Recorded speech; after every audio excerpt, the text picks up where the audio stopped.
Break के बाद आपका स्वागत है। आइए खबरों में बढ़ते हैं आगे। चिकित्सा शिक्षा मंत्री विश्वास सारंग ने वैक्सीनेशन महाअभियान पर चर्चा की। उन्होंने बताया कि 25 दिसंबर तक प्रदेश में सभी को सेकंड डोज लग जाए, इसके लिए लोगों को जागरूक किया जा रहा है।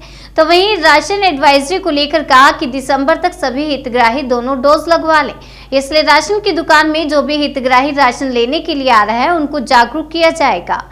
चिकित्सा शिक्षा मंत्री ने कमला नेहरू अस्पताल में आगजनी की घटना के बाद राजधानी भोपाल सहित प्रदेश के सभी सरकारी और निजी अस्पतालों के फायर सेफ्टी निरीक्षण को लेकर कहा कि भोपाल सहित पूरे प्रदेश के सरकारी और प्राइवेट अस्पतालों का निरीक्षण किया जा रहा है। सुरक्षा के सभी मापदंडों को देखा जा रहा है और अगर किसी ने कोई लापरवाही बरती तो उसके खिलाफ सख्ती से कार्रवाई की जाएगी।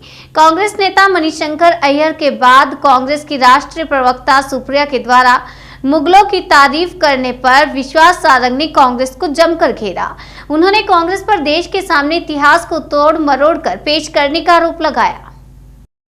जब राजस्थान ने कम किया था तो उनको 14 फ्लाइट्स जो हैं वो उनकी बड़ी थी जयपुर उदयपुर की। इस तरीके का कोई जो है ऑफर केंद्र की तरफ से या उम्मीद कर रहे हैं आप लोग? निश्चित रूप से एटीएफ पर हमने कल एक बहुत ही दूरगामी और एक बहुत ही महत्वपूर्ण निर्णय कल कैबिनेट ने लिया है। हमने एटीएफ की जो वेट है वो 25% से घटाकर 4% किया है।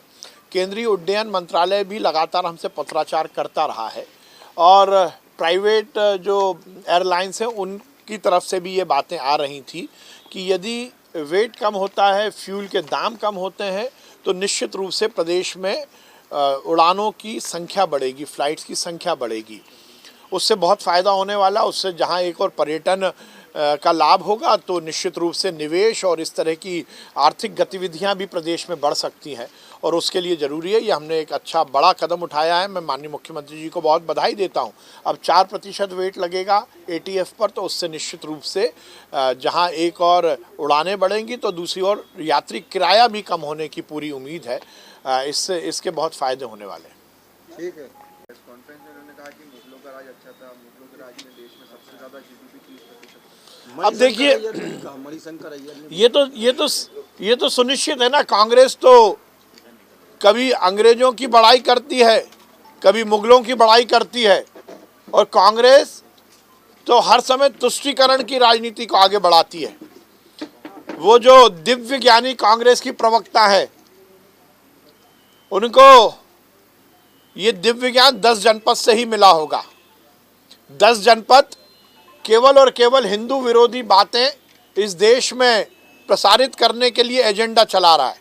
ये एजेंडा नेहरू परिवार का एजेंडा है। ये मुस्लिम परस्ती की बात है। ये केवल और केवल इस देश में जिन्होंने हम पर राज किया उनको महिमा मंडित करने की प्रयास है। इस देश में गुलामी की मानसिकता को कांग्रेस बढ़ाना चाहती है। इस देश में जिन्होंने हम पर राज किया उनको महिमा मंडित करने की कोशिश कांग्रेस के नेता कर रहे हैं। इससे शर्म की और कोई बात नहीं हो सकती। जिन्होंने हम पर हमला किया, जिन्होंने हिंदुस्तान को गुलाम बनाया, आप उनकी तारीफ कर रहे हो। आप किस स्थान पर इस देश के इतिहास को ले जाना चाहते हो? इससे ज़्यादा शर्मनाक और कुछ नहीं होता। आक्रमणकर्ता चाहे वो मुगल हो चाहे वो अंग्रेज हो, उन लोगों का यदि इस देश में महिमा मंडन होगा तो ये इस देश में बर्दाश्त नहीं किया जाएगा। और कांग्रेस और नेहरू परिवार ने हर समय हिंदुस्तान के इतिहास को तोड़ मरोड़ कर पेश करने की कोशिश की है।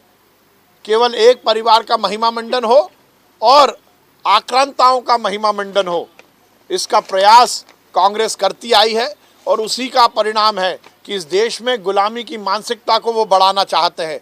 परंतु मैं कांग्रेस की प्रवक्ता जी को और नेहरू परिवार को ये कहना चाहता हूँ कि हिंदुस्तान के इतिहास को हो सकता है आपने तोड़ा मरोड़ा हो, पर अब ये नए हिंदुस्तान का युग आया है। इसमें अब इस तरह के गुलामी के इतिहास को बर्दाश्त नहीं किया जाएगा। वो उद्यम क्रांति योजना कल कैबिनेट ने जो माननीय मुख्यमंत्री जी की अध्यक्षता में मध्य प्रदेश सरकार के कैबिनेट ने जो नई रोजगार के बढ़ाने की जो योजना इंट्रोड्यूस की है, निश्चित रूप से मध्य प्रदेश के युवाओं को उसका बड़ा लाभ मिलने वाला है। इस योजना के तहत जो निर्माण के बिजनेस में जाना चाहते हैं, जो मैन्युफैक्चरिंग में जाना चाहते हैं, उनको 1 लाख से 50 लाख रुपए तक का लोन बैंक द्वारा मिलेगा और उसकी गारंटी मध्य प्रदेश की सरकार उनको देगी और उसमें 3% का ब्याज अनुदान भी मिलेगा। उसके साथ ही जो सर्विस इंडस्ट्री में है, काम करना चाहते हैं, सर्विस इंडस्ट्री के माध्यम से व्यापार शुरू करना चाहते हैं, उनको 1 लाख से 25 लाख रुपए तक का लोन बैंक के द्वारा मिलेगा। उसकी गारंटी भी मध्य प्रदेश की सरकार देगी और उन्हें भी 3% का ब्याज अनुदान मिलेगा। हमारी सरकार कटिबद्ध है बेरोजगारी समाप्त करने और रोजगार के नए अवसर को उपलब्ध कराने के लिए। सरकारी नौकरी हो, प्राइवेट इन्वेस्टमेंट के माध्यम से नौकरी हो या स्वरोजगार का मामला हो, हर स्तर पर हमारी सरकार काम कर रही है और इसीलिए ये नए कलेवर में योजना आई है, इसका निश्चित रूप से बहुत फायदा होने वाला है।